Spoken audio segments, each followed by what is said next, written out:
Hello, everybody, and welcome back to another fantastic episode of GameStack Podcast. This is episode 119, Love is Love. Hello and welcome. Happy Friday. How are you guys doing? I am your co-host, Venertron. Joining me is the wonderful Rick McVick. Hello, Rick. Hi. Hi. And also we have Shalene. Shalene on the line. Hello, Shalene. I was muted. Hi. Shalene, can you believe that we actually roped Rick into a show? Who's Rick? I used to know this guy named Rick. I used to do a this podcast guy with just him. showed up here and he said he had some stuff to talk about on a podcast. I thought this was a private Zoom call. I hacksered my way Did in. you guys ever actually have a Zoom bomber? No. No. I had my first Zoom bomb the other day. It was like some random person from Japan. And they were typing non-English things in the chat, and it was very strange. I felt super vulnerable, like somebody had broke into my home and like tried on my clothes. So what was the scenario? Was it a private Zoom call or a work Zoom call? We were in a private work Zoom call with patients. So yeah, it was very concerning. But I mean, it was my fault. I had forgotten to lock the meeting room. But long story short, boys and girls, don't reuse your Zoom links like we have for the last 4 years. But that's fine. Neither here nor there. Yeah. How are you guys doing? How's your week? It's good. It was really bad. I had a terrible week. The worst week. It was awful. Personally, professionally, on every possible level. It was just really bad. Yeah. Had a great week. Yay! And I do mean that. Tell us your stories of your greatness. It was just that Hell Week was over and things have calmed down at work for the time being. And it's nice to have some breathing room. Good. Yeah, that's all. That's what makes it a great week. I can actually, we leave work on time, and that usually means at least a half an hour after we're supposed to leave. Yeah. But it's better than being there till like 7 or 8 at night. So are you over the long hours now? No, it's just a lull. I mean, the long hours aren't going to stop till like winter. So like, when tours are happening, that's when we're happening. And usually winter is when tours aren't happening as much. So that's when we're not happening as much. So it's been fun, but like it's been, I think the biggest thing we have coming up is some like stuff we're doing for Formula E. What's that? Formula E is like a division of Formula One kind of thing. Like Formula One racing is Formula E. Like, I think they're all. Is it like electric race cars? I think they're all Formula electric race That's cars. Cool. Yeah, and they are fast. So I think we're doing something for that. But other than that, like we've been trying to find stuff to do. Like it's been that like it went from like all hands on deck, everything's crazy, everything's on fire, we have no equipment, we need equipment, but how are we going to get it? I don't know. To it's 5 o'clock, time to go. So it's been one heck of a ride, but it's been a good week in the sense of and I figured out some really cool history on the record lathe I purchased. I figured out where it came from. Oh, really? And this is the one you bought like 2 years ago, right? Yeah, it's the one I bought out of that barn. Yeah. And I found out that you needed the $300 nut for. No, that's the one. That's the green one behind. I don't know if you can see it. No, you can't see it on the screen. But no, the one that I'm talking about is like the really nice, expensive one, and it may or may not have. So the story boils down to there's a 50% chance that it cut the Get Your Ya-Ya's Out Rolling Stones record. 50% chance. Cool. And that's pretty cool. I'm gonna stick with that story though. That's really cool. Yeah, so it's been a week. It's been a fun week. Nice. So I'm sorry about your week, Shalene. We don't have to address it on here if you don't want to, though. Yeah, no, we're not going to address it on here. You don't want to talk about work? The intricacies of your personal life? Or anything. No, none of that. I want to talk about video games. Yeah, so if you are out there and you're listening and you're tuning in live, welcome to the show. We love that you join us every Friday here live. If you are joining us after the fact and you are not able to make it to our live show because, you're in Turkmenistan and it's the other totally different time zone side of the world, you are listening to this after the fact, and we love you for it. We love your continued support. Don't forget, you can host the show right here on Twitch if you're listening live. You can also tell your friends about the show and follow us on social media as well at We Just Love Games. Before we get started tonight, a few things to mention. So, the show is sponsored by Oak and Crow Coffee. If you head on over to oakandcrow.com, you can pick up a bag of We Just Love Coffee blend. And $2 from every bag goes to the... It never gets better. I never improve on that part. $2 That's good. from every bag goes to the Children's Miracle Network. Also, the Discord is a happening place. Shalene, tell us about the Discord. The Discord is a fun place to hang out. I'm not a great host right now. You should join our Discord and hang out with us. And all of your fun stories really cheer me up during my terrible week. This week, I got the most joy out of the Food Stack and Plant Stack channels, where people are posting all of the wonderful, beautiful vegetables coming out of their gardens. I've enjoyed seeing those photos so much. One of our lovely listeners, I want to say it was Fire and Gasoline, actually had her avocado fruit. It produced fruit. I'm just scrolling back through to make sure it was fun. Wow. It was Fire and Gasoline. Her avocado tree has produced fruit. She planted it 8 years ago, and that's well, that is one heck of a return on investment. Isn't that wonderful? I've never had an avocado make fruit. That's just it's brilliant. I thought they lived in the UK though. I'm not sure. I have no idea. Yeah. Marakamole has been posting some wonderful produce from their garden.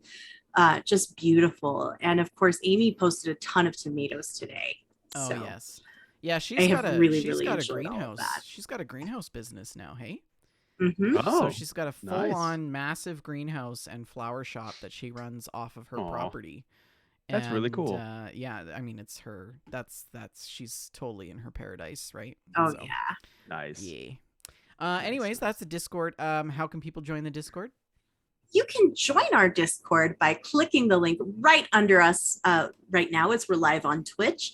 And that link is there and available whether or not we're live. So you can visit twitch.tv/WeJustLoveGames and click that Discord link anytime of the day or night.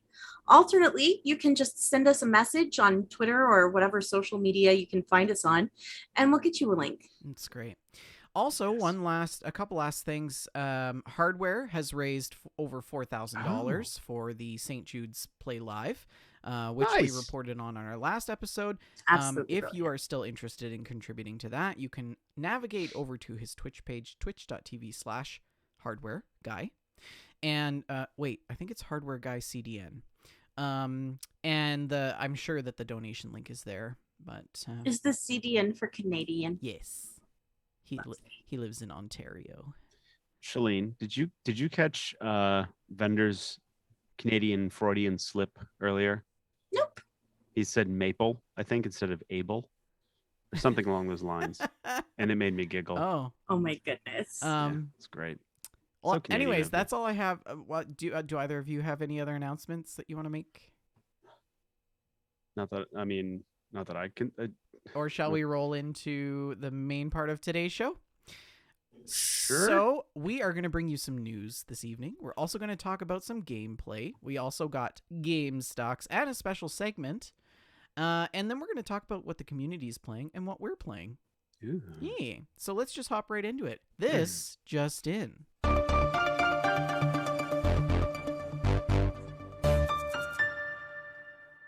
So speaking of Canada and Canadian things like Hardware Guy, CDN, Canada's video game industry is getting its first union. This article from CBC Radio, posted on the 7th, talks about how BioWare, video game industry giant BioWare, has now voted to unionize. James Russworm hopes his team will be one of many to unionize in the video game industry. Russworm works in quality assessment for the Ireland-based company, Keyword Studios. His team works in Edmonton, which is where I live, doing contract work for video games for the specific giant BioWare. and different makers of other blockbuster games like Mass Effect and Dragon Age. And his team of 15 individuals have voted unanimously to unionize under the United Food and Commercial Workers Local 401, which I think is a little bit odd, because what does that have to do with video games? But their Maybe union, the commercial part their of it. union will be the first for the video game industry in Canada, and the only the third video game company to unionize in North America. On a statement on Keyword Studios' website, they said that they will continue to constantly strive to be a good employer. And Russ Worm talked about...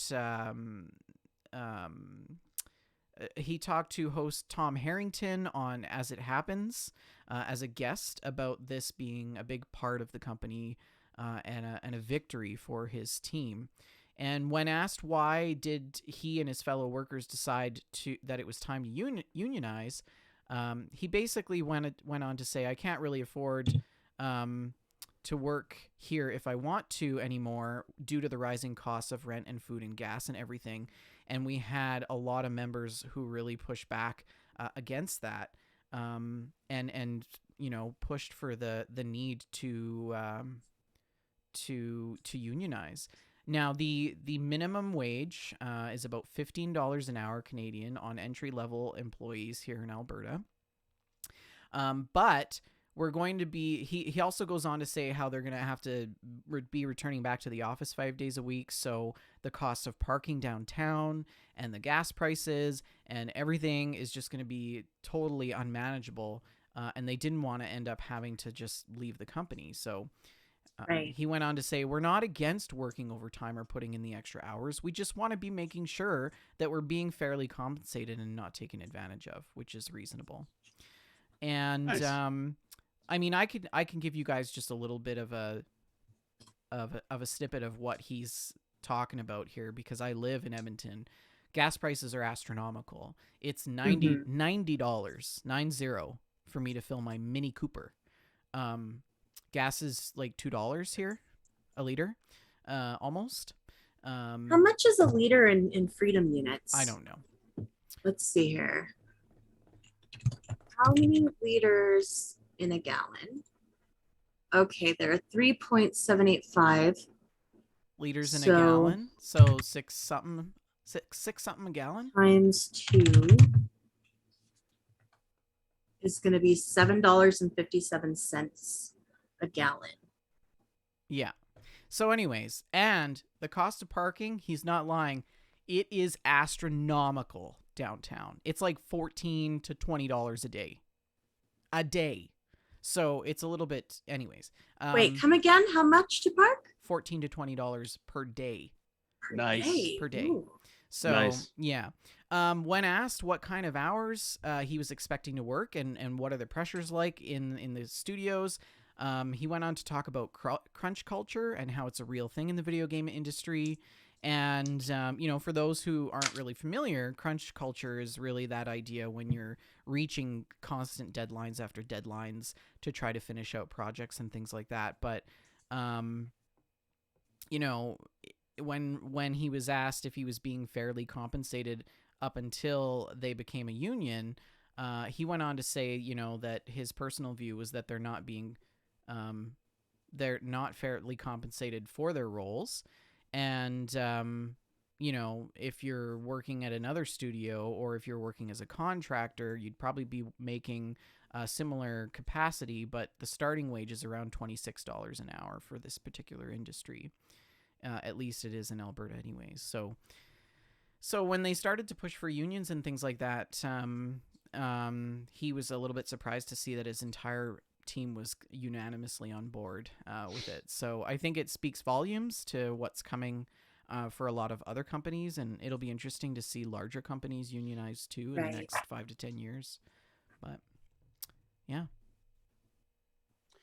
it's going to be interesting. I mean, I think COVID really changed a lot of people's perspectives when they saw how much money they were saving by staying home.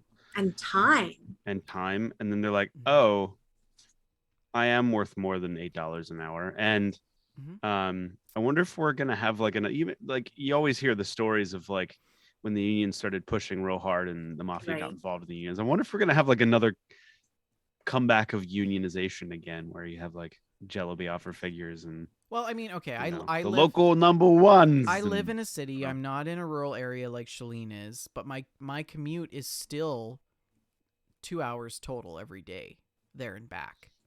Yeah. And that's there and back again, a commuter's tale. That's taking public transit, which is $90 a month. Okay. Yeah. Plus, I have to drive to the train station to take the train, so there's gas and insurance there. And like just staying home, I slide out of my bed into my office chair and click that spacebar button, and I'm ready to go. Like that's it. It's so awesome. There is literally nothing. There's nothing that I need to do within my role that requires me to be physically in the office. Yeah, it's changed a lot of things. I mean, I know for my company, I came in at the right time because prior to the pandemic, I mean, the pay structure was a lot different than when I came in. And, I think it's just an interesting shift. It's going to be interesting to see how this all kind of pans out. But yeah, I mean, $15 an hour Canadian sounds like not a lot of money in a city environment. $15 cities are genuinely expensive. So we have a really crappy government here right now. And they actually fought to lower the minimum wage because they thought people were being paid too much. But $15 a month doesn't even cover groceries for most families. You mean an hour? $15 an hour doesn't even cover groceries for most families. Right. In a city, I mean, it's got to be expensive. Right. So if you're a single mom with 1 or 2 kids, $15 an hour, 40 hours a week, like. How do you afford that? Yeah. How do you afford rent and food and utilities and gas and school fees and in Canada, I think $15 Canadian means a little less than $15 US because your prices are so much higher. Hey Siri. What's $15 Canadian in US dollars? $15 is 11 US dollars and 73 yeah. cents. I thought it was a significant difference because like when you buy a book, it's always like $10 American, $974 Canada. Well, it's crazy. Much. It made me think a little bit different. I might have said this on the show before, but I remember when like you started seeing gas station clerks like, Sheets or Rudders or something around here. It's like now starting at $19.50 an hour, now starting at some positions at $20 an hour. And you're like, man, they're getting paid more than I do. And then it made me go, man, I really feel like that's that really shows how much I judge that job as being beneath my pay grade. Yeah. Right. Whereas like, if you think about it, they should make more because think of all the crap that they got to deal with. Oh, totally. Yeah. Like, some dingbat coming in. It's like, can I get a couple of cigarettes and a 6-pack? Yeah. And then all I got's change and nickels. Yeah. And it's like, it's a weird backwards thing. You got to count it. It's a weird backwards thing in our society, but it boils down to pieces of paper that are very expensive. I'm talking about degrees, right? Oh, I thought you meant like the bills. Because now it's just like ones and zeros that are expensive. Like you need to have a degree to get yourself into some level of profession. In most instances, that's not always the case. But even like certificates, training certificates and things like that. If you haven't got those things, that means that you're going to end up working in retail or grocery or some big box environment or a labor job or contract worker, which is not a bad thing. But you're right, Rick. These people deal with a lot of crap that people who have professional degrees don't deal with, but actually get paid more. So yeah, but like it's shocking, right? The trade industry though, that is a great industry to get into because they are like, we need electricians and plumbers and stuff, and we will start you at $35 an hour.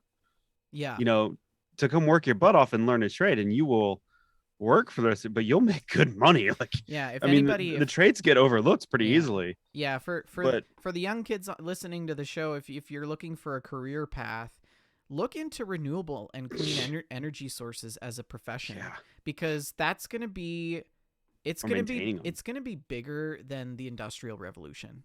Clean energy. The other thing I want to say too, coming from someone who did a little stint in haxering things, there are a lot of good alternatives to degrees. Like Google's certification program is really good, and there's other stuff like that where you can like pay a small amount of money, but you get certifications from very highly accredited, things. You got to teach yourself stuff, but like you go to a company with a hand-built portfolio and these certifications that you paid for yourself, that says a lot.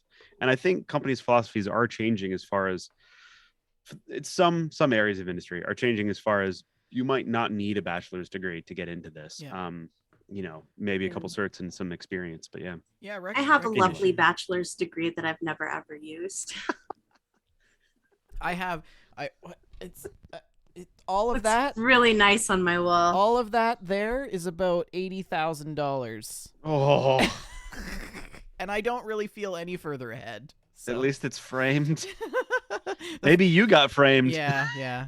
Each of those frames is like $200 or $300. Like diploma frames are so stupid expensive. But anyways, if anybody is looking to hire someone with an unused shiny new degree, give a girl a call. I mean, you could laminate it and use it as a placemat. Oh, what is your fine idea? Agricultural and extension education with a minor in journalism.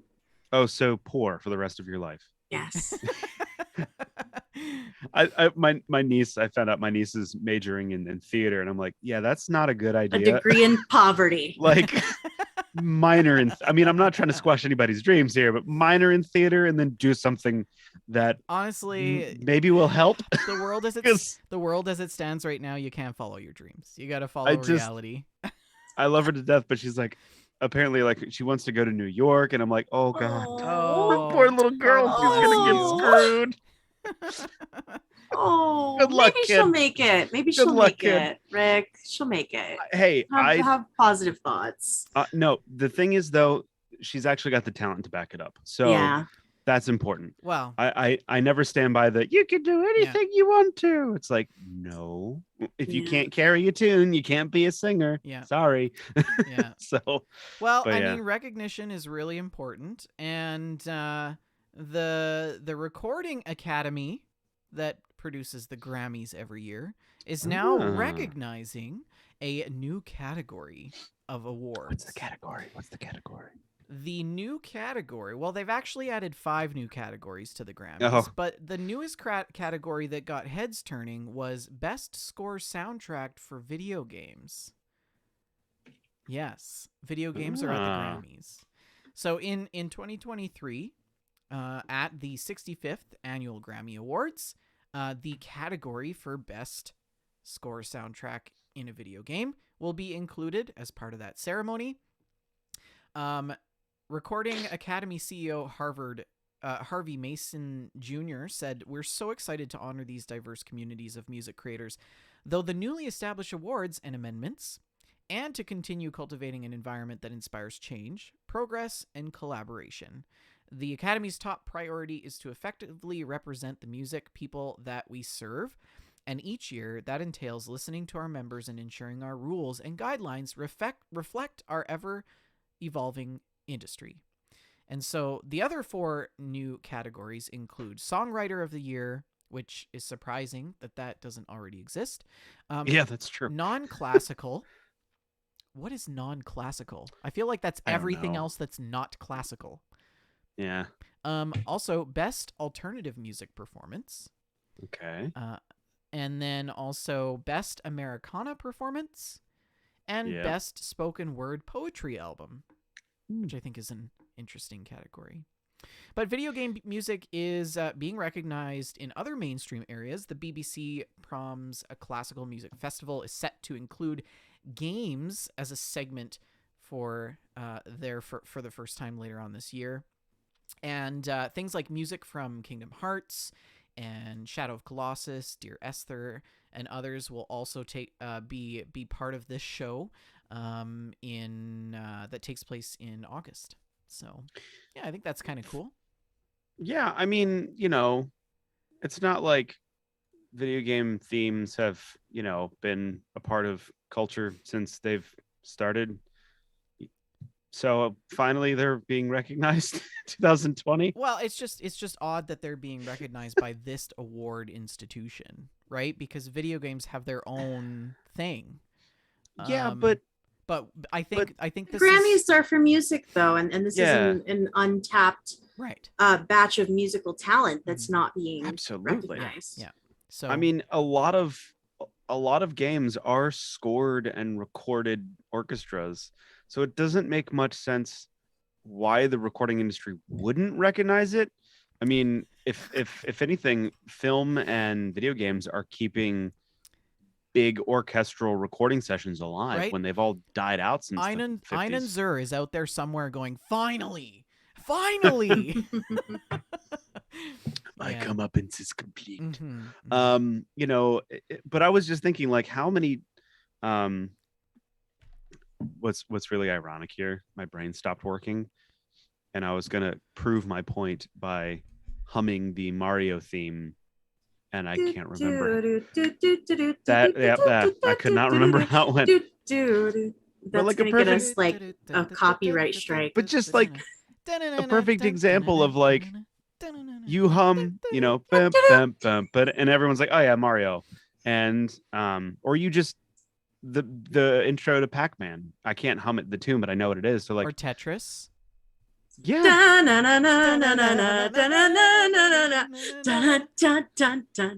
These have been like part of our cultural pantheon globally since like 1985. So I mean, it's about time. Yeah.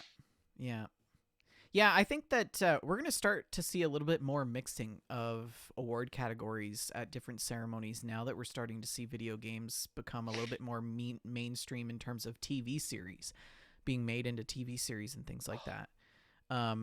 Which I suspect that will probably happen. Yeah. But the funny thing about video game TV series is that they're always still recognized as a video game and not just like a TV series, which is good, I think, because most video game TV series are terrible, right? Most of them are. Yeah.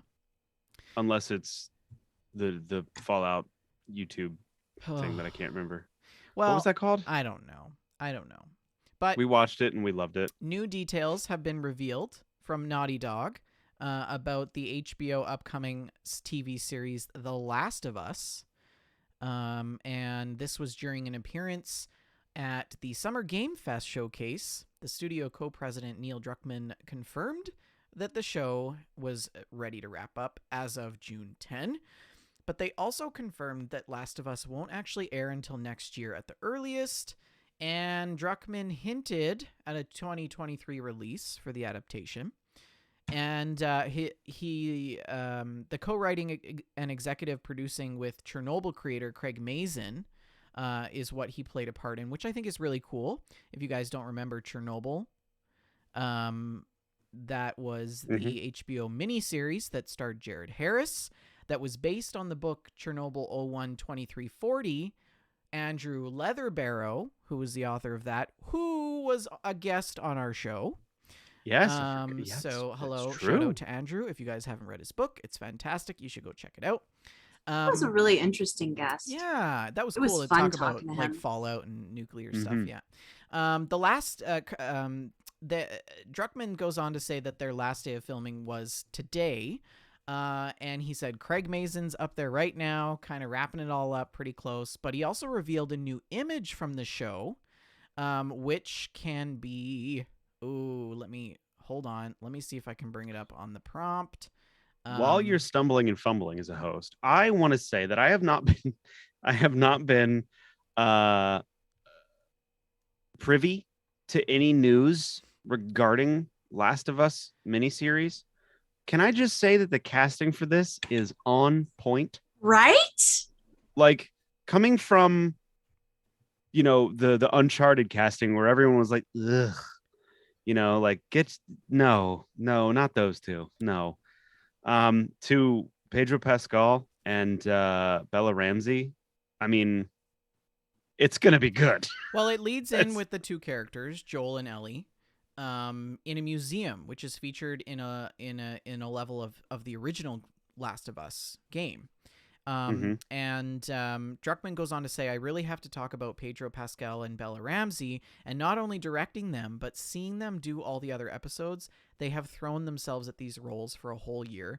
Watching the nuance that they bring to these characters, their relationship on and off camera, I couldn't help but think about Troy Baker and Ashley Johnson. It felt so similar to the chemistry those two actors had when we made the game, and it really feels like this is going to be something incredible. And he goes on to say that this will be one of the most authentic video game adaptations yet. So those are big words, considering that most of the video game TV series have been kind of a flop. So big shoes to fill. And good actors for it. Yeah, this is the first television series from PlayStation Productions, which is their studio that was formed by Sony Interactive, right?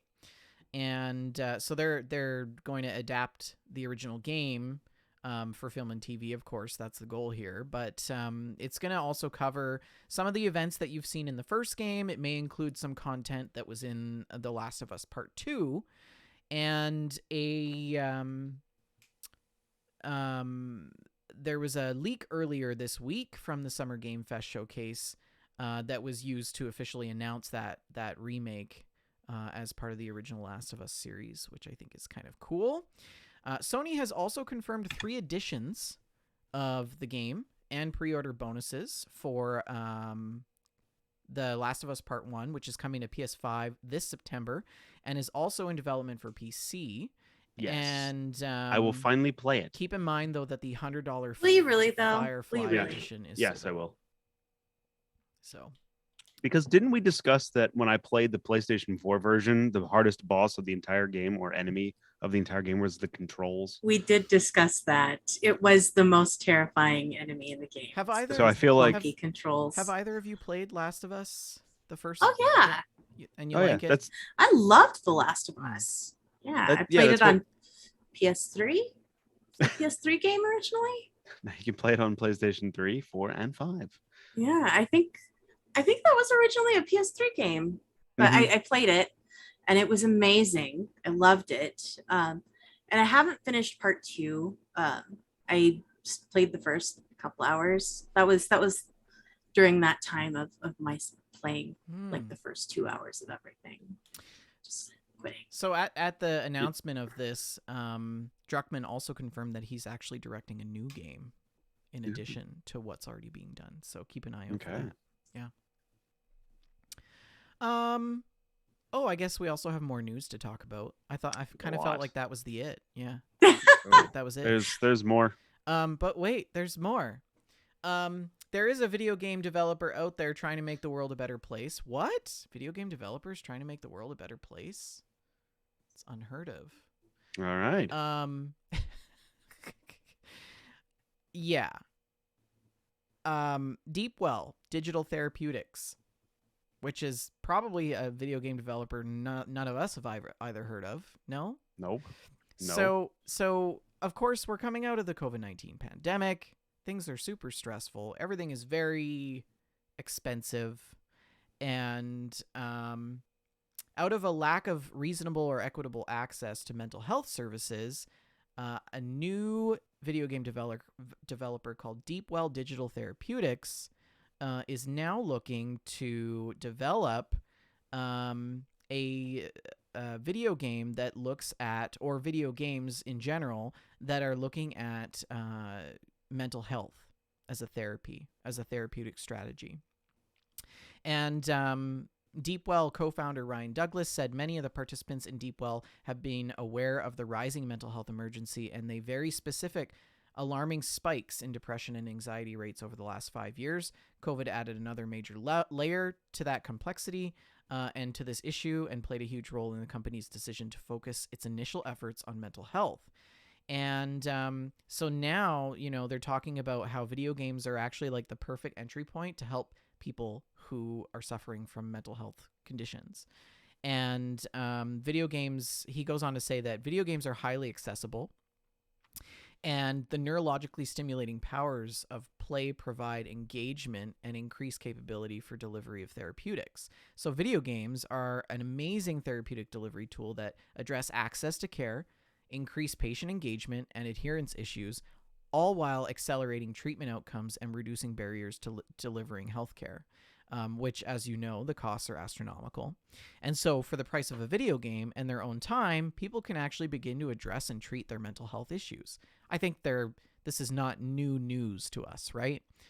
It's just nice to see a video game developer actually having that at the center of their vision, right? The whole purpose of games that they're going to be developing is going to be meant around therapeutic strategies for mental health. And so the inaugural 2023 launch will focus on anxiety, stress, and depression. The company is focused at this time on developing mental health-based games, but the team is going to see technology that has many different applicable settings to other healthcare conditions. Douglas goes on to say that Deepwell is currently focused on mental health treatments, but they see a potential for a wide range of different therapies, from physical interventions to mind and body work that can help us think differently and respond more effectively to therapies and different pharmaceuticals. I, for one, am totally for this. I mean, we've talked about on the show before how VR has this incredible therapeutic power for people, and it's showing that in the data as well and the evidence that's out there. But it's really cool to see a company that has this as their main focus.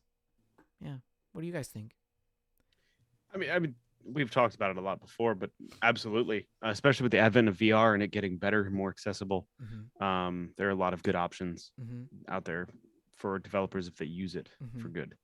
So, yeah, I would like this to grow and become very popular. And I would also like them to win all kinds of awards, because winning awards are nice.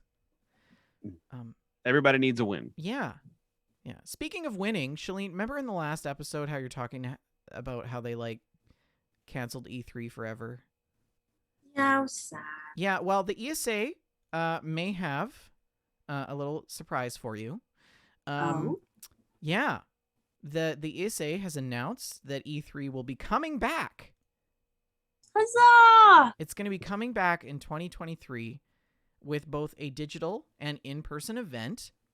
ESA president and CEO Stan Pierre-Louis told Washington Post in an interview, "As much as we love these digital events and as much as they reach people, and we want that global reach, we also know that there's a really strong desire for people to convene, to be able to connect in person and see each other and talk about what makes games great." So, and as you know, E3 began in Los Angeles in 1995. Serving as the video games industry annual epicenter for major production announcements and awards. And, you know, it had its string of controversies, including the data breach and other things around events in 2021. And then we also saw, you know, them having to cancel a lot of things because of COVID. And so it's exciting to see that they're going to bring this back. Pierre goes on to say that he thinks what's great about all of this experimentation is that companies of all sizes are trying to figure out what works best to promote the product and the content that they're looking to share. And so they're providing a physical space, once again, for people to be able to do that. And that's really important for digital reach. So combining the virtual format and the in-person format will be able to sort of meet people where they're at, whether or not they want to attend virtually as well. So, yeah, I think that's great. It's great. So you're probably going to be there. I hope so. We'll see. I want E3 to come back. I miss E3 and all of the E3 adjacent events. Yeah. I wonder if E3 will recover. I wonder if these game companies are going to come back, because E3 is expensive for companies to attend.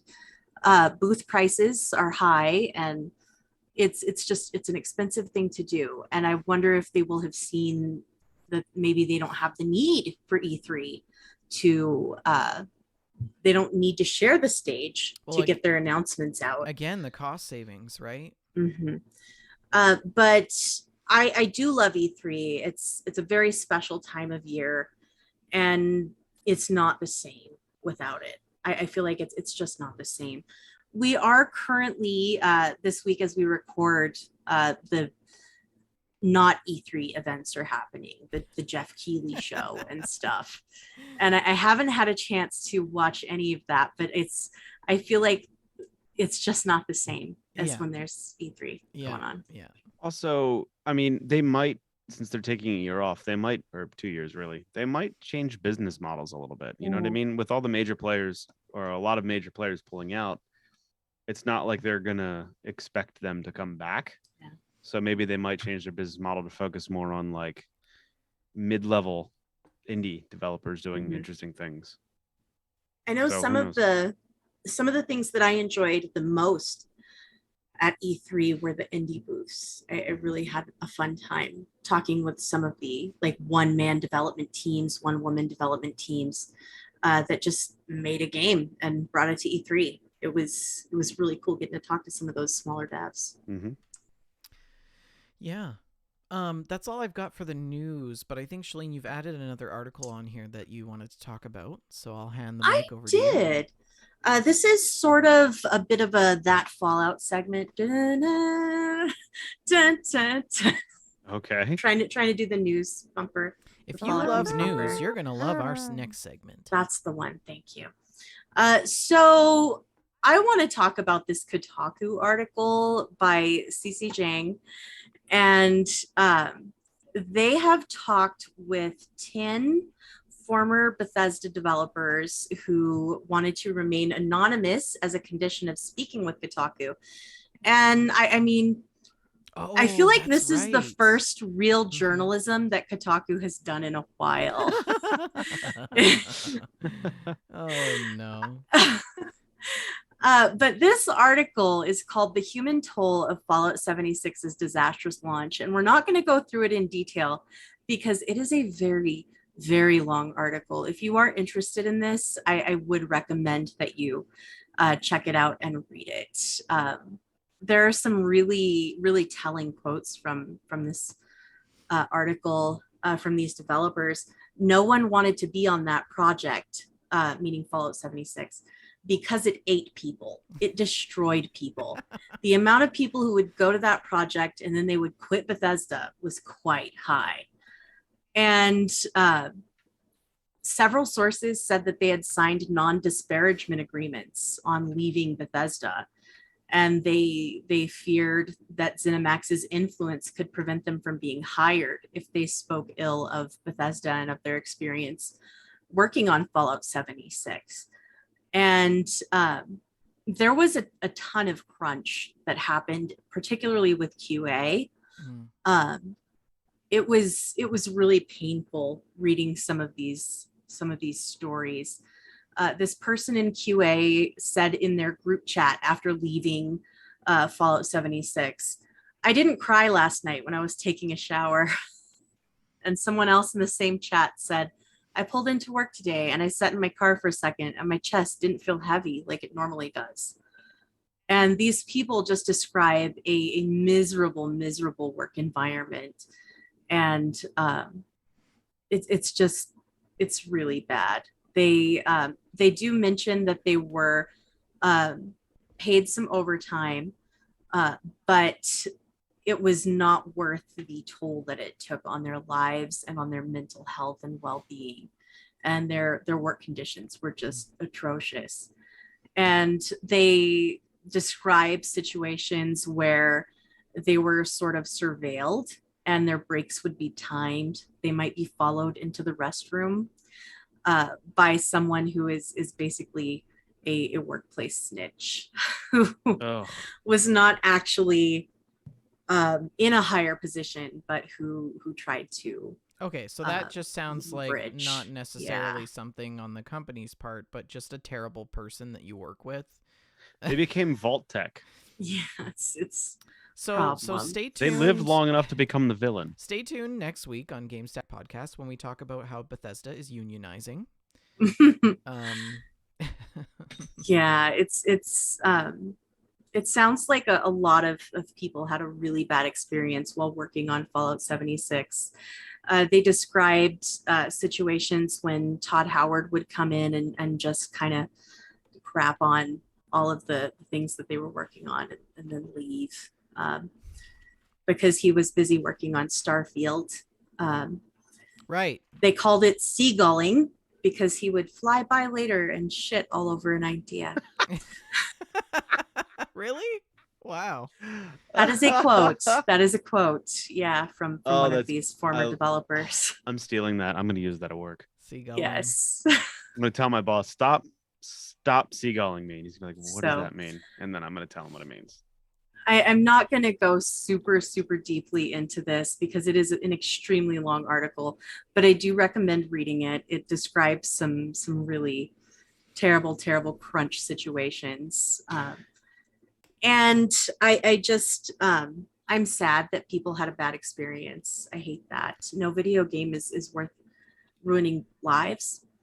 And I don't know. I just felt like it was worth talking about. Bethesda has not commented on this, but they just kind of pretend that Kotaku doesn't exist and have for quite a number of years now. So like what's interesting though is you can see anytime a thing gets built up to where it's too big for its britches and falls, it collapses in on itself, implodes is the word I was looking for. Mm-hmm. And 76 was one of those things, like we knew that it wasn't Bethesda's baby. Like it was this offshoot thing. I mean, that's kind of how it was presented. And I feel like that was one of the major problems with the game's launch. 76 was Bethesda's dead horse. It was. And go ahead. I felt that they marketed it as if it was Bethesda's baby, when in fact it was not. Well, the marketing team must have been Bethesda's because they were good. Rolled Todd Howard really out good. There on the stage, but apparently all he did was fly by and poo on the ideas. So I don't want to. I wonder because there's a lot of stuff that we don't know, right? And then a lot of these stories come from people who are low level company. That and low level in management, right? So for all we know, Todd Howard was just like coming in to look at this project and he generally was like, this is terrible, but he doesn't know what's happening as far as like how many hours are going into this and how terrible. Well, he should. A good leader knows how hard people are working for a project. a good leader has people that are in place. Like if they're reporting lies, then like you can't micromanage like everything. Like Todd Howard should not have to micromanage other development companies that are completely external from Bethesda. That's why they hired them and their managers to take care of their employees. So I'm not defending. I'm just saying we don't really know the full scenario. Of course, but what we do know is that they did terrible things to their employees. And it kind of shows when you look at the final product that we got. It's like, did you? And I feel bad because like we were like, did they QA this at all? And then these the QAs were like, testers yes, were killing themselves. We did. It's not our fault they didn't fix it. Mm-hmm. But it's just interesting to see when you see this stuff revealed, you're like, yeah, makes perfect sense now.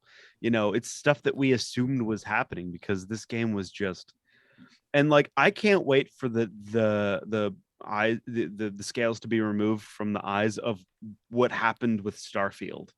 Mm-hmm. You know what I mean? Because we know. I'm really wondering if we're going to see gameplay on Sunday. If we don't see gameplay on Sunday, then I don't believe this game exists. I mean, you said that last time. Yes, it's still true.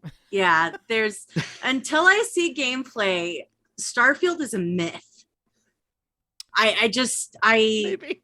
This is insane. Maybe Todd Howard just needed a break and he made this game up as a long con. He's delusional. He's like, I have to go back to my studio and work on Starfield. I don't have time to fix your problems for you. Yes. He's just hiding from Bethesda. He's just hiding from the rest of his team. He's in there playing Among Us. Oh shit. But yeah, I it sucks to see this kind of thing happen, you know? But yeah. I don't know. It's a bummer. I am not surprised and I'm not disappointed. So yeah. Mm-hmm. Yeah. Vodka Knocker says Death Stranding all over again. Yes, I feel the same way. I genuinely believed for a long time that Death Stranding did not exist as a playable game, that it was just an excuse for Kojima to hang out with Norman Reedus. And I have a similar feeling for Starfield. But I was wrong about Death Stranding. I admit that. There is a game there, a really weird game about carrying boxes over mountains. The difference. And I hope Starfield is real too. The difference between those two, Shalene, was like one actually showed like gameplay. Death Stranding showed gameplay. It just was a really weird and didn't reveal much. So that led to like, oh, this is a concept thing where like Starfield this is has like shown art. No gameplay, art and some 3D videos. Mm-hmm. Okay. I'm very concerned about Starfield. I am not on the Starfield hype train at all. And I hope I'm wrong. I want Starfield to be good. I want to play it. I want to sink in 1,000 hours, just like I did with Fallouts and Skyrims of days past. Shut up. Can I tell you the train that I'm on with Starfield? A few like years ago, like maybe 2008 or somewhere around there, scientists found an asteroid that was going to pass near Earth, and they said, if it goes through what we call this keyhole, it's this corridor. If it goes through this keyhole in 2044, it will come back around again and smack the Earth in the Pacific Ocean. Right. Okay. Now, the idea was that like we have enough lead time that let's just say this like 1 in a billion chance thing happened, that we could prepare and exit the coast and only 2 people would have to die. And the 2 people that would, and this is a Neil deGrasse Tyson joke, that the 2 people that would die would be the surfer trying to catch the wave and the reporter standing on the beach trying to report the situation. Obviously it didn't go through the keyhole and we're fine, but there was a part of me that doesn't want to see that happen. I don't want disaster to strike the Earth, but then there's another part of me that's like, can't wait. I kind of want to see that. Can't wait. No, I don't want the Earth to get destroyed. I just kind of want to see what that looks like in real life, not 3D. Like this is just this little sadistic part. Like I kind of want to see an asteroid smack in the plume. Just I'm curious, right? That's the way I am with Starfield. Like I'm not hyped because I think it's gonna be good. I want it to be good. I want the outcome to be good, but there's a part of me that's really excited for the disaster too. You know, that's where I'm at with it. I'm just kind of excited for the event to happen because it's going to be one of 2 things in one. Like, it's not going to be a mediocre game. It's going to be really good or really bad. So I'm really excited to see what happens. It's like, if that game goes through the keyhole, it's going to be real bad. But if it misses the keyhole, it's going to be a really good game and we're all going to love it. What an incredible analogy. Yeah, thank you for that fine assessment. I want to point out Joseph Tao in the comments says, contrasting Death Stranding with Starfield, one was built on a solid engine that isn't notorious for being awful, which is an excellent point. Can we just also acknowledge the enigma that is Joseph Tao in the chat? Yeah, that's true. Hello, Joseph Tao. We are glad to see you, Joseph. As always, a shout out to Joseph Tao for helping us compile our news every week. So thank you. But Joseph. to be fair, for that, that engine gave us a lot of endearing glitches. I mean, like we love it for its terribleness, and I don't understand why people get so upset about that. I feel like the world is no longer willing to deal with the Bethesda jank, though.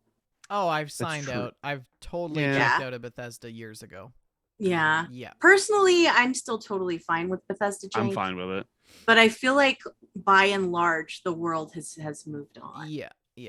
But that's the signature, though. I mean, like every game company has a signature, and that's Bethesda's. The plant going through the wall. At the risk of sounding pessimistic, I actually kind of feel that the gaming industry has gone a bit stagnant these last few years.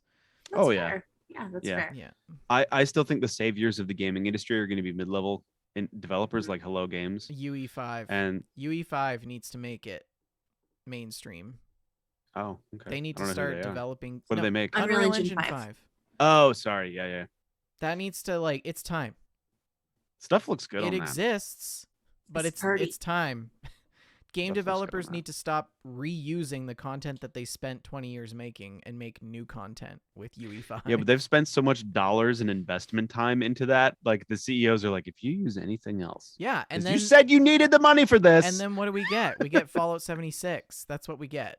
So creation engine. time to pull up the socks. Speaking of stocks, nice. Let's talk about the stock market. Yeah. Peanut butter. Rick, do you want to take us through the stock market? Sure thing. We've got Sony. I never know because like I always think that's gonna lower in volume. Well, that's because I used to turn it down. Just turn it down. It's lower for the listeners. It's loud for you guys. I can't tell.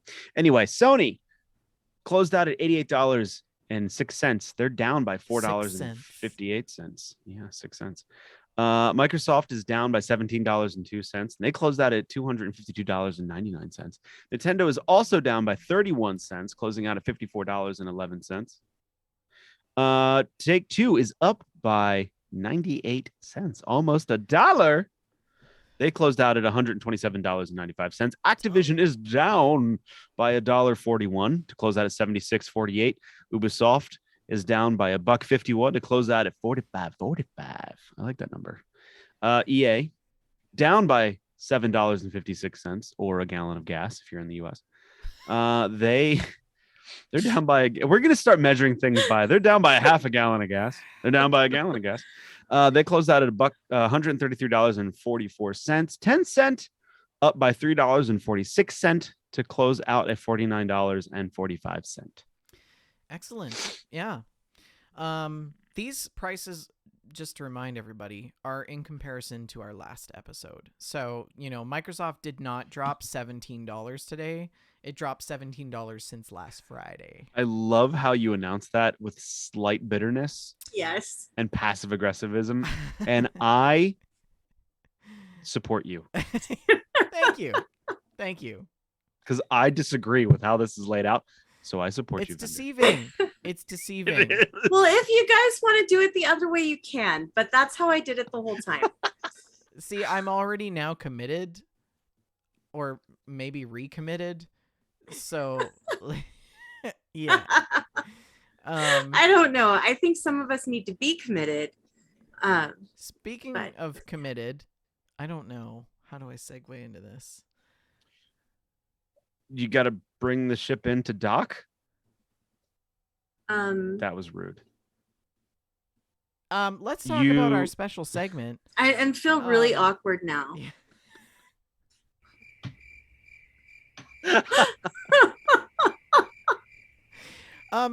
Guys, it's Pride Month. It's that time of the year. Pride Month. Always so much fun, right? Happy Pride, everyone. Yeah. For those of you, I mean, I'm assuming most of you are familiar with Pride Month, but it's an entire month dedicated to uplifting the LGBTQ plus voices and celebrating LGBTQ plus to a culture and supporting rights around LGBTQ community. And so throughout the month of June, various countries nationwide across the world have, traditional celebrations, parades, protests, drag performances, live theater, memorials, different celebrations and things like that. Also remembrances of individuals who lost their lives within the community. Unfortunately, it's also become somewhat of a main part of political activism recently, but we wanted to showcase Pride as a symbol on the show. Love is love, and the rainbow flag, which is a iconic symbol of Pride culture and Pride Month, was originally created by artist Gilbert Baker in 1978, and it was used as a symbol for LGBTQ pride. And each color on the flag actually has its own meaning. So red is symbolic for life. Orange is a symbol of healing, yellow sunshine, green symbol of nature, blue representing harmony, and purple is spirit. And then in the original 8-color flag, hot pink was also included to represent sex, and turquoise to represent magic and art. And more recently, in 2021, the flag was altered in solidarity with Black Lives Matters, and also including equity, diversity, and inclusion for trans communities as well. So you'll see a flag that has sort of I think it's white, brown, black, and blue triangles at the first half of the flag. So I think that's really great. But one of the things we wanted to talk about on the show is queer video games that might be worth consideration for Pride Month if you're looking for some new games to play. So these are lists that were compiled previously, one by Wired.com and the other CBR.com. But Rick and Shalene, feel free to throw in whatever other games you guys think would be nice. Trailblazing Clicks is first on the list. So this was actually possibly the first LGBTQ video game that was released. No, I just want to point out that this is a really strange list, and that bolded thing is a headline, Caper in the Castro, and the name is this gray one. Thank you. Yeah, Caper in the Castro. First created by a member of San Francisco's queer community in the late 80s to raise money for those impacted by the AIDS crisis. And it was originally shared on bullet board systems among the community. But the game lets you play as a lesbian investigating the disappearance of a trans woman. And the title card, Capper in the Castro, reads, "It's not just a game, it's a game." Get it? Get it? Get it? Yeah. It's GAYME. It's cute. It looks cute. It's cute. a point and click adventure game. So if you're into point and click adventures, check it out. This is super old school. Bug Snacks, also another old school game that you might want to consider. This is a PlayStation exclusive at launch, but it's now available on PC as well as Switch and Xbox consoles. It's a casual game, and you play as a journalist attempting to investigate odd occurrences in Snacktooth Island. And you play a nonchalant, non-binary character.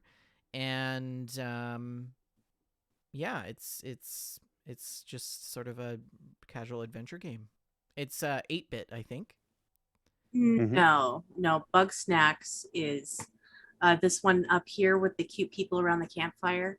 Oh yes, that one's Bug Snacks. Aww. They really screwed up this article. Yeah, or maybe I it's did. very poorly formatted. But Bug Snacks is an adorable game about bugs that are also snacks. For example, a little hamburger that is sentient and alive, and you can catch them, eat them. If you're interested in 8-bit games, you might want to check out Inkenfell. This is an 8-bit game that where you have magical encounters at a school as you weave your way around campus. The game's pixel art is very nostalgic, and there's many queer characters, and it was composed from Steven Universe, who worked on the soundtrack for this little indie game. And you can find it on Nintendo Switch, and I think that's it. But it's a turn-based role-playing video game. Then we also have Raptor Boyfriend, which is a dating sim from indie studio developer Rocket Adrift. It is a tongue-in-cheek concept that contrasts with a heartfelt narrative that tackles various complexities of growing into adulthood. And there's a lot of sort of visual I want to play this jokes game within the game. Yeah. Look at this. This Velociraptor is on a motorcycle, and the protagonist is clinging on behind him. This is amazing. He's wearing a Letterman's jacket. I feel the need to play this game. We're gonna add this to the wish list. Remember that game about you from your wish list? Yeah, it was probably good. I bet. It's $14. It was a raccoon detective game on Steam. The raccoon detective game. I remember the raccoon detective game. Never played it. I installed it twice. Well, I don't know. Was the raccoon gay? I'm just pointing out that her wish list means nothing. Oh. Yes. I'm sorry, Rick. I'm a busy person. I run a town for my job. I run a town. Heaven Will Be Mine. Not joking. Heaven Will Be Mine is a queer exploration of transhumanism. You can check out this game where you play as one of 3 mecha pilots who have a complicated interwoven history, and their allegiances lie within different factions. And so go check that out. It is based on the sci-fi novel from A Worst Girl Games, which revolves around messy romances and different things. You can also check out Tell Me Why from French developer Don't Nod, which features a story of a trans man reconnecting with his twin sister in rural Alaska. Sound familiar? Also, and these two share a journey in childhood memories and recollections and interpretations of what went on during that time. And the interesting thing about this game is that the development team collaborated with GLAAD, which is an LGBTQ plus advocacy group, and they consulted with them working on this game, who brought their lived experiences about victims of violence and being misgendered and things like that into the game. Another one you might want to consider is Coffee Talk. I believe, Shalene, maybe you have played this, or Jess, I think, maybe has played this. You're muted. I haven't played it. I think it was Jess. It was definitely one of the names. Okay. So this comes from video game publisher Tog Productions. Coffee Talk is basically, an episodic type game. And there are different queer themes in it. But it does stand out. They claim it stands out for having a butch woman, Myrtle, which is her name, as a main character. So I'm not entirely sure that would be the most appropriate explanation for this game. So the fact that she's also an orc. And then the last on this list was the Tea Room. This is definitely a not suitable for work video game. Created by Robert Yang. The Tea Room, this really pushes satirical things. It reimagines a lot of things around queer American history. And it references a controversial book by sociologist Laud Humphreys titled Tea Room Trade: Impersonal Sex in Public Places. And it's loosely based on actual footage of guys doing it inside public bathrooms by Ohio police officers in 1962. So if you're interested in getting a real more intimate look into queer video games, that might be one you want to check out. And then we have surreal, a shorter list of games from CBR.com for Pride Month as well. And my website is now not loading. The first one on the list is Dragon Age Inquisition, which was one that I had added to the list myself because I didn't see it here. Dragon Age Inquisition features a trans character, Krem, and Krem is one of my favorite characters in the game. I love Krem. And there are also several gay relationships that are available for the player character. One of the complaints with Dragon Age 2 was basically that it didn't really matter. You could have relationships with any of the companion characters, regardless of gender. But in Dragon Age Inquisition, each character has their own sexuality and their own preferences. And they... it makes them more real as characters, and it was really interesting. There's a lot of great characters and a lot of great relationships that you can go through. I'm definitely somebody who loves the Dragon Age series, and I have a tendency to play through again and again to experience all of the dialogue options in every relationship path, and I love that. So definitely enjoy that. And the next one on the list, Vendor, is one that I believe you've played, The Sims 4. you want to talk about that? Yeah, The Sims 4. I mean, honestly, you can romance any character. So, I mean, it's really role playing. There isn't really much to say about it. I don't know. Yeah. Well, that's The Sims 4 then. I would like to also add Fallout 4 onto the LGBTQ list for Pride Month. Just because I romanced Preston Garvey and he kept calling me "Hey babe" in random places. Couldn't you romance that doctor in New Vegas? I can't think of his name. Doc Mitchell? I don't think it was no. Arcade Gannon. Oh, Arcade Gannon. Arcade was my favorite. He was a gay man. I don't know if it was an option to really do a romance pathway, but I want to throw in Mass Effect. Okay. Because you could romance multiple sexes and even aliens. Mm-hmm. And that was a game that didn't treat sexuality like anything, really. It was just you kind of liked who you liked and people liked who they liked. And it was just kind of a normal part of society. I enjoyed that. There was, I remember, I don't recall if it was 2 or 3, but one of the pilots was a male and he mentioned his husband in 3. a very casual way. 3. And I just appreciated how they didn't make a big deal out of that. Like, oh, look how, they just, it was very natural, like it should be. Yeah. And I appreciated that. Mass Effect did that very, very nicely, I thought. Yeah. If you are less interested in watching some things go down in an Ohio public washroom, here are some other ways that you can get involved with Pride Month. You can march. Last year, we saw many Pride celebrations canceled because of the COVID-19 pandemic, but this year, many Pride marches are going forward in person, so just make sure to check out your state and local guidelines. This year's Pride theme is "The Fight Continues." Remember, Pride started as a protest. Don't forget.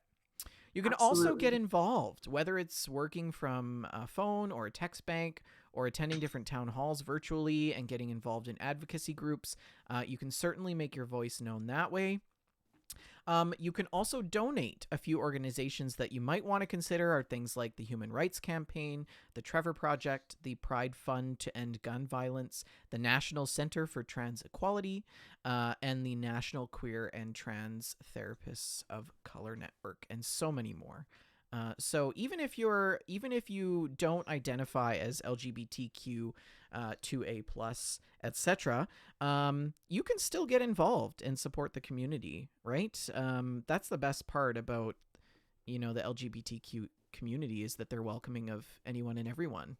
Unless, unless you're a terrible bigot. Unless you're flying like some sort of extremist symbol, certainly not welcome. But if you are feeling the crunch of the hardships of life, go hang out with in a pride parade. It'll make you feel so empowered.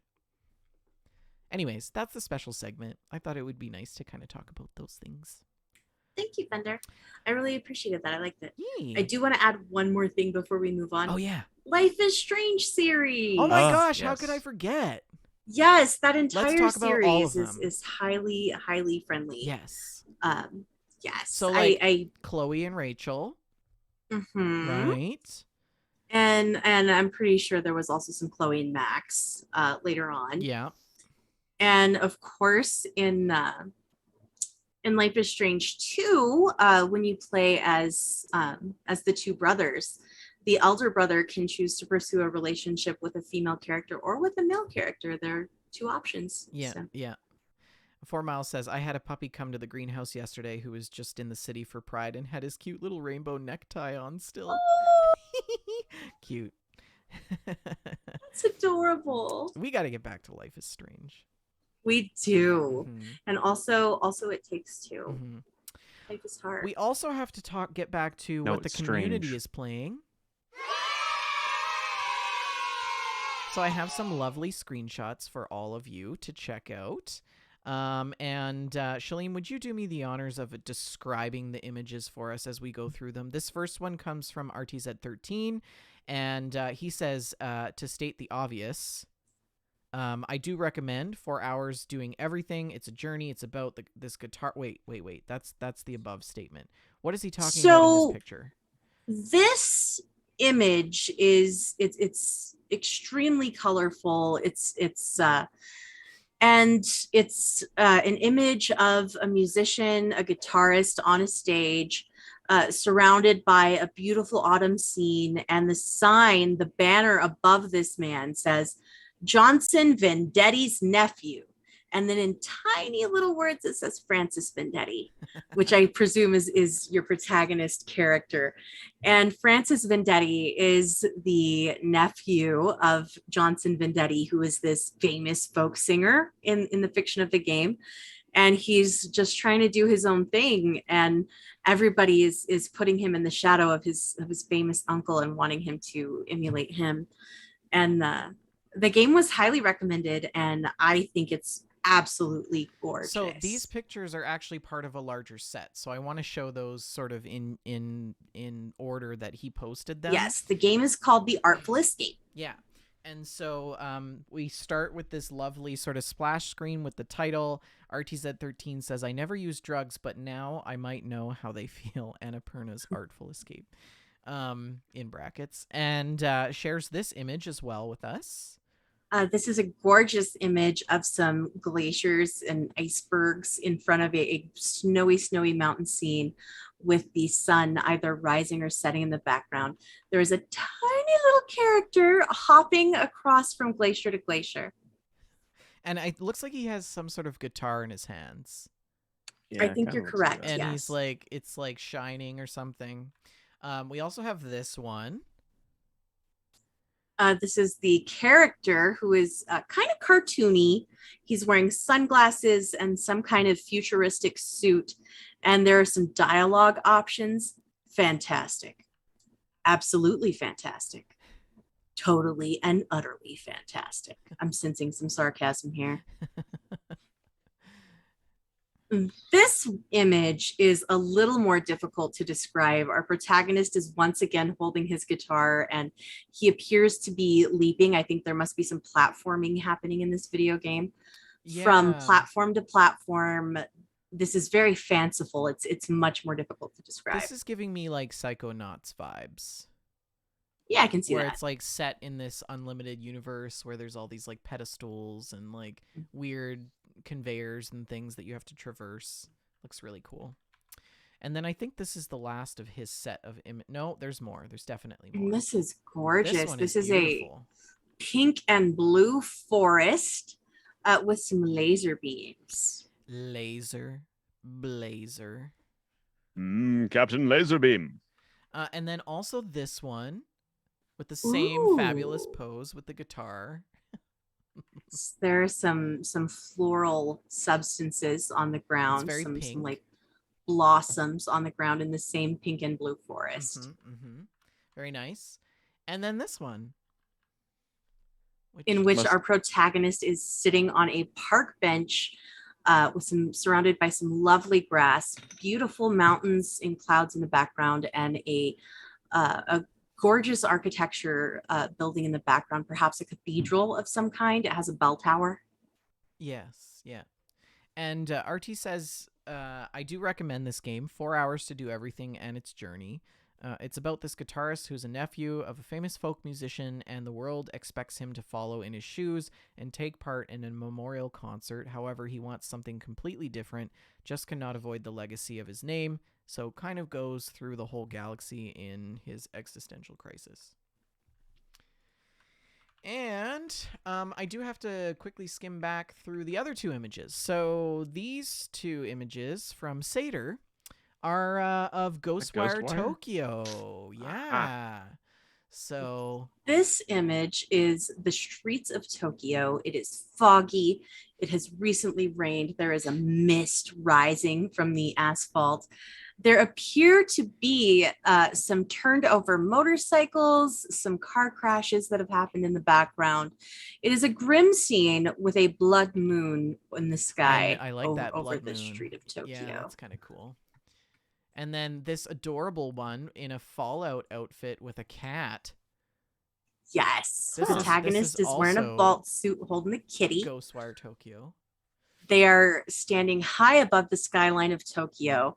And in the background is this massive pillar of golden lightning surrounded by sparkles.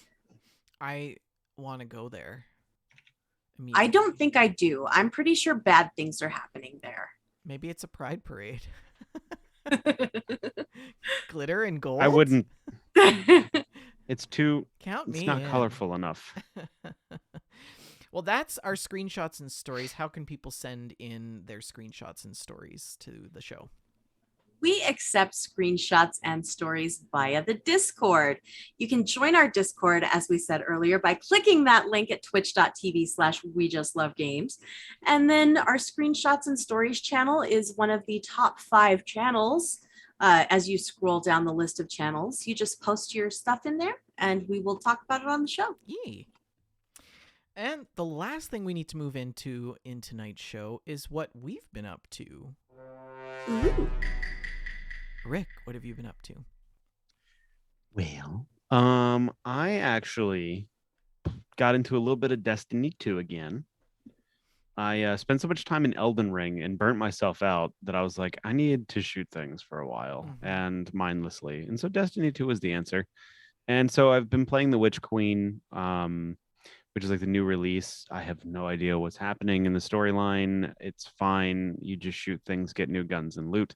But I've been playing that with my wife and a friend, and we did actually 2 friends. And so like we ran around as a foursome doing fun stuff and things, and you know, getting made fun of because everyone likes to make fun of me. It's a sad time. No, actually, it was really fun running around with all 4 of them. But we did who wouldn't make fun of you, Rick, is us. If you That's play with us. bull Speak for crap. yourself. Bull crap. No, it was a coworker and my wife and our friend, and they found a commonality between the 3 of them, even though they never met each other, and that is picking on me. I'm glad that I can be a common thread in people's lives. You're bringing people together. I forget what it was, but like my coworker was like, I asked what something was, and my coworker was like, well, that's a mod you can put on a gun. And then it became this running joke that I didn't know basic things. It would be like if they were making fun of me that they didn't know that I didn't know a minimap existed, kind of level of silliness. I was just about to say, you probably could have gotten out of the whole thing by telling them about your friend that couldn't find the minimap. Yeah, but they were going to have a sight line in the scope. Or you can aim down. How are you guys so accurate? I just thought you guys were amazing at that game. Oh no. Oh my goodness. Tasmania says my background looks like my workshop in Sanctuary Hill and Fallout 4. It's true, and this isn't a background. That's my actual workshop. I mean, living that Fallout lifestyle. Sturgis is around the corner hammering on some random male. A fan, just hammering that vent fan like forever. If I showed you the contraption I just put together tonight, it looks like it would kill you. I mean, it's pretty funny actually. Yeah. Can it teleport me into the Institute? Okay. That's what I want to know. Rick wants to show us a contraption that he built in his. He's also showing some leg there. Yeah. Oh, I plug this into a wall socket. Don't do get that. I don't think you should. Don't do that. It works. That. You're a mad have scientist, insurance? my friend. I do have insurance. Oh, good. No, it's actually it's a vacuum system that I had to hook up to a rheostat, so that way the vacuum wasn't on at full. I could control the voltage. See, this is what I do down here. Anyway, so you do this all day at work, and then you come home and you do this all night. Yeah, he's found his place. Mm-hmm. I'm in. Yeah, I am. So I played some Destiny 2. I was able to actually before I played Destiny, after I was done with Elden Ring, I played a game off my wife's recommendation called V Rising. Have you guys heard of this? No. Nope. Yeah. So it's a 2D game, and you know how much I love ISOs, but it's an ISO. And HDZ asked if that was a flux capacitor. No, that is a vacuum hooked up to a rheostat. That's what that was. Actually, it's an industrial light dimmer that I've hooked the vacuum up to. It's real fancy stuff. So V Rising, you play as a vampire, and the objective is to kind of build your vampire castle back up. And you walk around, you hunt animals, you can like suck the blood from animals, or like you can suck the blood from bad guys you fight. And it's you level up your gear level and like weapons and stuff, and you build your 2D castle, and you can like do like refining and stuff and things, and then you can go fight bosses and get special abilities and level up and fight more bosses. So it's like it's that kind of grind thing. It's like a Valheim kind of like what's that game that you, me, and Archon played, Shalene, that we sucked at and you always hit the chickens with the one eyes? No. Don't Starve. Don't Starve. It's like a combination of all those different things. There's really no survival mechanics, only you need to keep blood in your blood bank to do your spells. So you've got to constantly like feed on things. But it's not so the bad. Blood serves like as mana, kind of. Yeah, it does. And if you run out of blood, you start to die. So you need to like go out and like find a deer or a bandit and like suck their blood. The cool thing is certain enemies have like a percentage, right? So like if you hit a warrior enough to where you can like feed on them, and it says like 86%. If you feed on them, you get like 86% blood rating, and it gives you a bunch of different like benefits and boosts. But the thing is, you run out of blood, and then you've got to feed again. So the chances are that like you're gonna find something as good or bad. So it's a really interesting game. It's a lot of fun. You can build really cool castles and stuff, even though it's 2D. You might like it, Shalene, if you check it out. Yeah, that sounds fun. So I played that, then played Destiny 2, and then I was like, man, I kind of want to do something else. And then I was waiting for Sniper Elite 5 to come on Xbox Game Pass, and it did. And so I downloaded Sniper Elite 5, and I have not really been a fan of the other Sniper Elites. I can't really put my finger on why I didn't like them. I think it was a mixture of like level design was like more puzzle based in my mind, where like you had like a couple of roaming guards and you had to figure out how you wanted to do the levels to be sneaky silent and stuff. Where this one is like, here's a map. It's photorealistic of like the area that we're trying to portray. And there's optional objectives you can do if you want, if you explore, but you can approach it however you want to approach it. And I find that a lot more freeing. Like I was just exploring and I like pulled up my binoculars and I spied a bunker, and my character was like, oh, those are the sea guns. If I take those out, our boys would have a better time of landing. So I was like, oh, okay, I'll go take out some sea guns and kill some Nazis. And I've been having a lot of fun with Sniper Elite V5. I did the first mission, which took about like 2 hours or so, and just kind of like figuring my way out through it. And there's a lot of different things to explore and find. And it's been fun. And then like this, like you get to shoot the SS officers in the head, and the X-ray of like the skull exploding and the eyeballs popping. It's just great. It's so sounds fun. like wholesome family entertainment. It is wholesome. Yes, it is wholesome family entertainment. And then I decided to go back to Elden Ring a little bit, and I haven't actually beat this game because I keep making characters in it. And so, hey, Shalene. Huh. Hey, look at us. Yeah. We're both drinking a vanilla Coke Zero. And it's delicious. The audio folks. That was my last one, so it's sad times. But I brought back my original character, my mage, my meme beam character, and steamrolling enemies with that, and that's been fun because I do need to just beat that freaking game to beat it. But yeah, so I've been playing some Elden Ring, and that's kind of what I've been playing, really. Just a mishmash of everything in between having some time to play games and sleeping and tinkering in my science lab. So yeah, what about you, Vendor?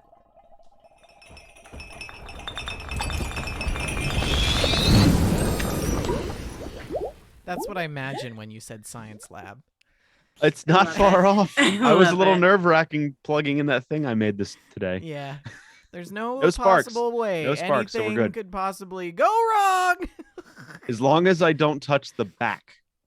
Oh, then I'm good. You're gonna die. You're gonna electrocute yourself. Like I already did. oh, You've got life have you insurance, got a ground right? on that thing? For your children. No, Child. I disconnected the ground on it because there isn't one. It's fine. It's fine. Okay. Well, I've been building so much, you guys. I all I play is video games where you build. It's true. And it has seeped over into my real life. I am building in real life. The shed saga continues. So last weekend I embarked. Okay.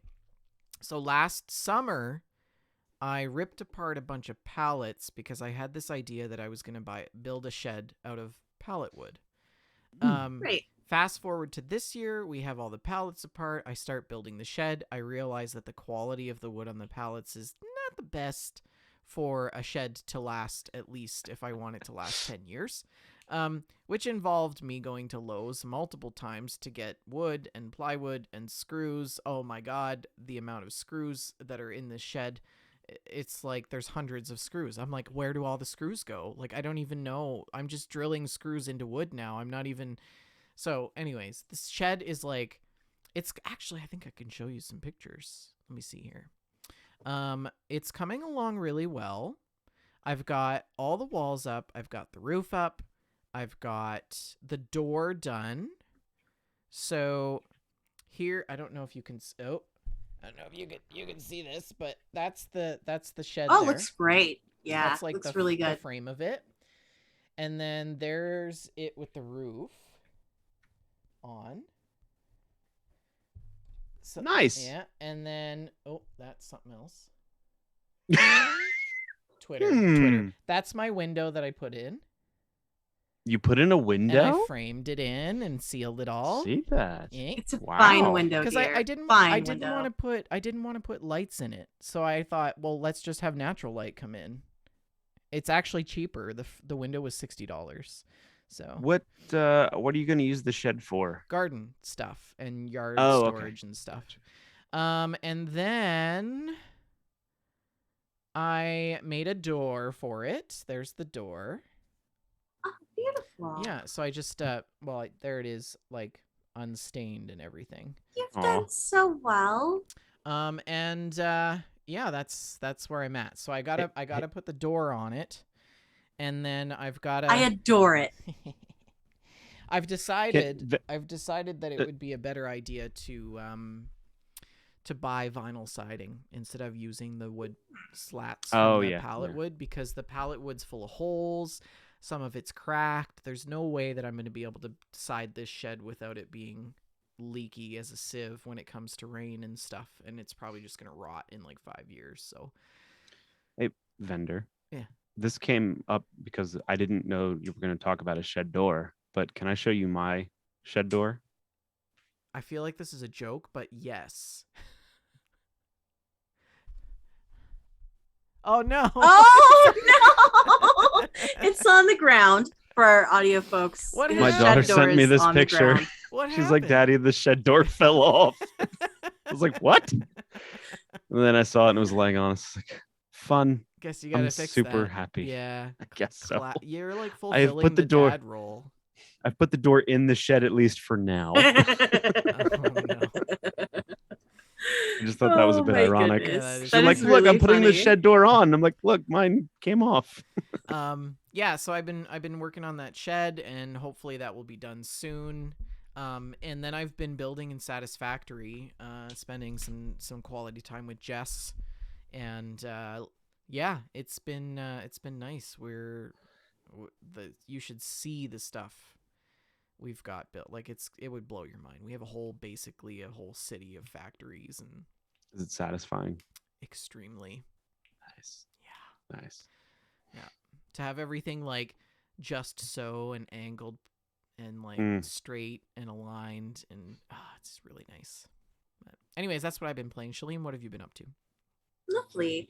Well, of course, as always, I've played some Fallout 76, working on my spreadsheet. And I tried a new thing. I played some Fallout 76 via Steam Link on my iPad from the other room. So It actually worked surprisingly well. I just linked a controller to my iPad and was playing 76 in a different room than my PC. So that was a fun time. Nice. One thing that I really enjoyed doing was visiting some different camps and looking at some cool shelters. One of the daily challenges was to purchase things from other players. So I thought I'll just go around and visit some different vending machines. And this one guy in particular had built the coolest shelter. And his main room was this gorgeous ski lodge with vaulted ceilings. There was snow trickling in. It was just such a well-built ski lodge. It was lovely shed. I have sheds on the brain. But in the back room of the ski lodge was a little hallway with several doors. One of the doors went to Hogwarts, and you could see the Great Hall, and you could go into a classroom where Professor McGonagall was teaching class, and it was just built so beautifully. One of them went to a little New York scene. I didn't get to visit each of these rooms because he logged off while I was in there. And another gentleman had a really nice camp, and I was looking around it. I was looking for his vending machine. You know, it really makes sense to put your vending machine out in the front where it's easy to get to. But no, this person did not do that. And a lot of people don't do that. And I spent about 10 minutes searching this very elaborate camp and shelter for the vending machine. Finally found the vending machine in one room of the multi-room shelter. And I'm scrolling through this vending machine and I see an outfit that I do not possess. Ooh. And this outfit was priced at a mere 85 bottle caps. And I was excited. And I clicked buy. And it did not buy. And I was concerned.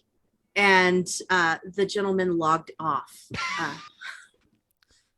And I then proceeded to uninstall the game and throw my computer out the window. And I was so annoyed. I was so mad.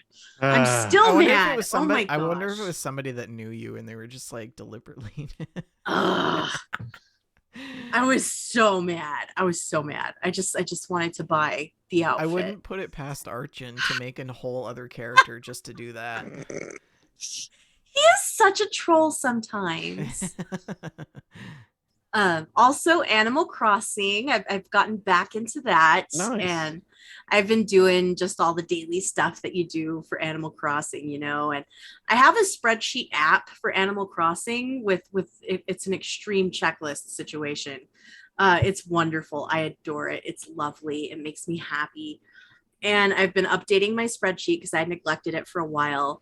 And I've been playing a lot at night when I used to play in the day primarily. So I've been seeing some new things that I'm not used to seeing. Right. And I caught a brand new beetle. It's been ages since I caught a new bug. I was really excited. And Nice. One day I logged on and Isabel's like, hey, there is a visitor at the campsite.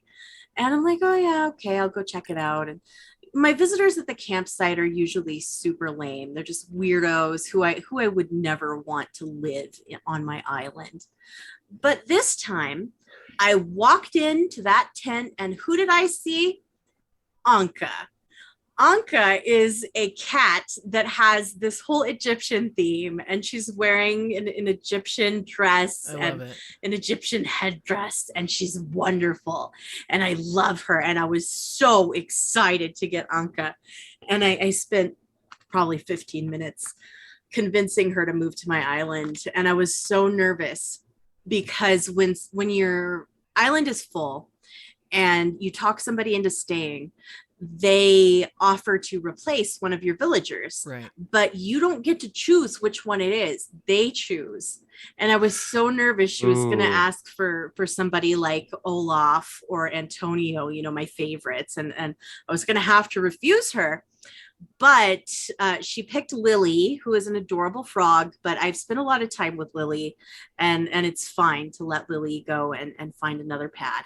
So I have Anka and I'm really excited about it.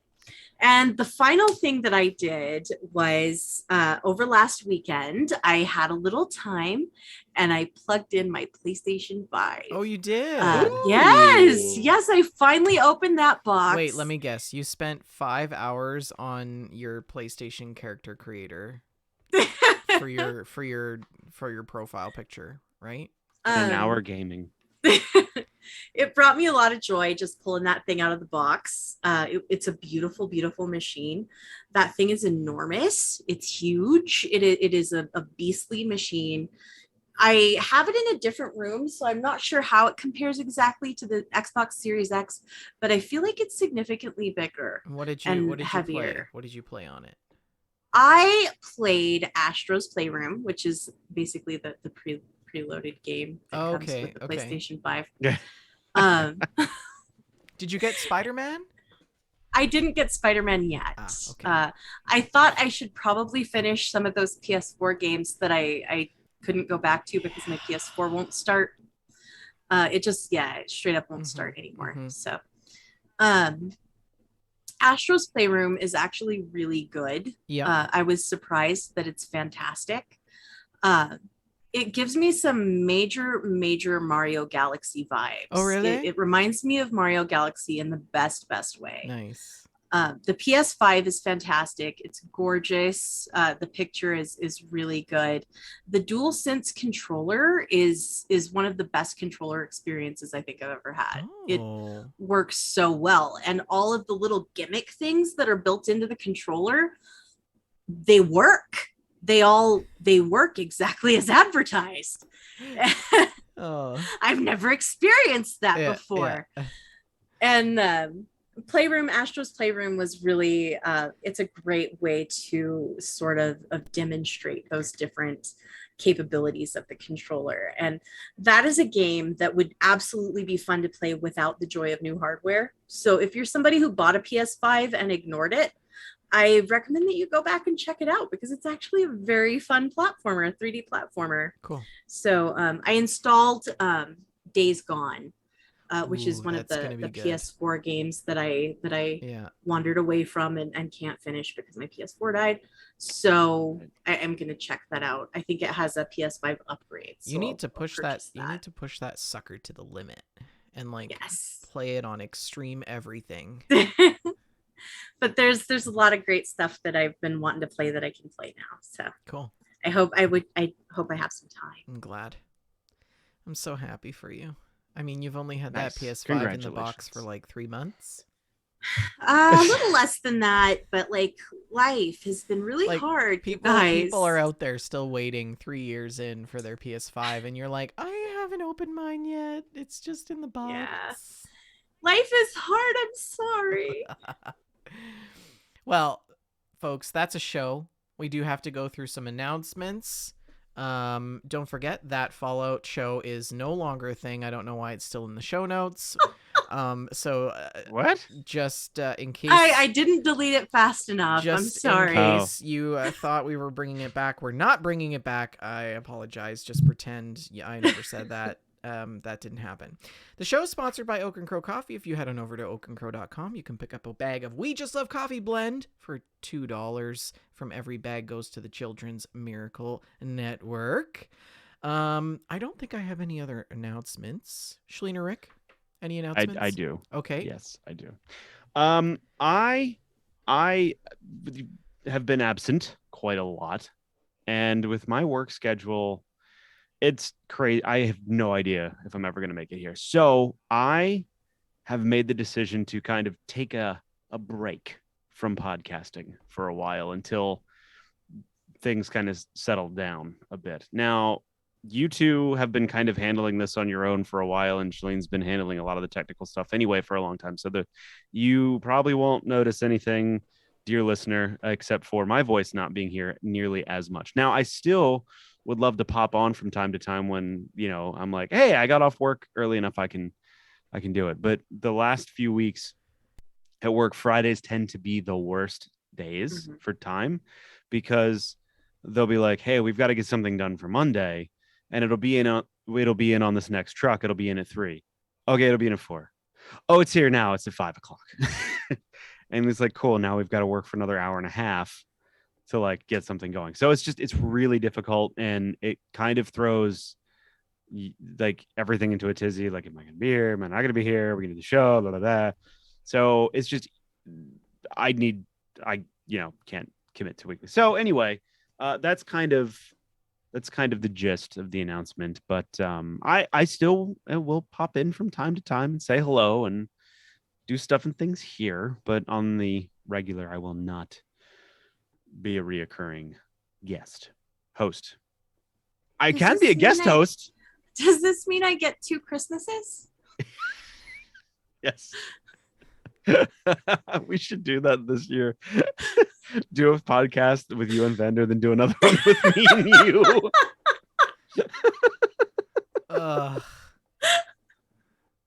Just so we're clear for everybody, we're not ending GameStack. No. Shalene and I will still be here.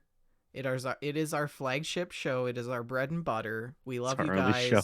We Can you really call your only show a flagship show? Yes, because every other show by default. Every other show under the network is no longer here. So that's true. It is our flagship show because it is the only show still afloat. Last one standing. And so Shalene and I will still be here on Fridays, and we will still do our Let's Plays every now and then. But we do certainly, of course, wish you, Rick, all the best on your journeys. Oh, thanks. And well, I'll be around. It's not like I'm welcome. I'm in the Discord still. I mean, I exist. Are you sure? Maybe. I mean, is this how is this confident a bot right are now? you that you exist? Is this a bot? I think it's a bot. It is a bot, yeah. But no, I thank you. It's it's fun. It's just it's really hard to do all the things and then have I'm not going to go through the whole thing of why. But yeah, I mean, like I said, I do like podcasting, but it's time for me to take a break. For a bit. Sound Freak but like says, I said, Sound Freak says Rick wasn't why I watched anyways. That's my coworker. Don't listen to him.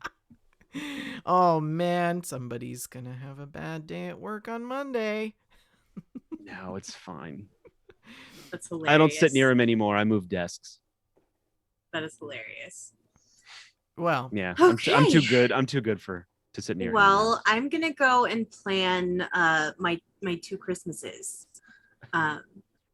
Since my 2 dads broke up, so I'm gonna go find a lawyer. We already signed a prenup. I'm not paying you child support. You're not I getting get half of Shalene, and you get half of Shalene. Who gets custody?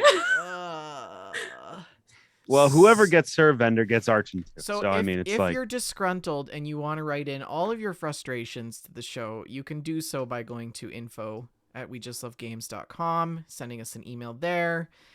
We also want to hear about your gameplay and your stories and some of the things that we talk about in the news. If you've got some things that you want to share with us that we can share on the show and with the rest of the community, send us an email. You can also find us on Twitter, our network page at We Just Love Games, Shalene at Shalene L, myself at Vendertron N. We're also on Facebook, facebook.com/We Just Love Games, facebook.com/group/We Just Love Games, and we are in the chat after dark as well. Discord, if you scroll right down below us live and you're listening right now, you can log or join our Discord community and get involved there as well. Don't forget, we record the show live every Friday at 6:30 p.m. Mountain Standard Time, twitch.tv/We Just Love Games. We're also on YouTube, iTunes, Stitcher, iHeartRadio, Apple Podcasts, Google Podcasts, pretty much every podcast platform you can think of. Please like, subscribe, and review the show on any of those platforms that you listen on. And of course, if you're joining us live this evening, we love you guys. Thank you for your continued support. Thank you for listening. And Rick, have you got a last word? I'm going to make like a baby and head out.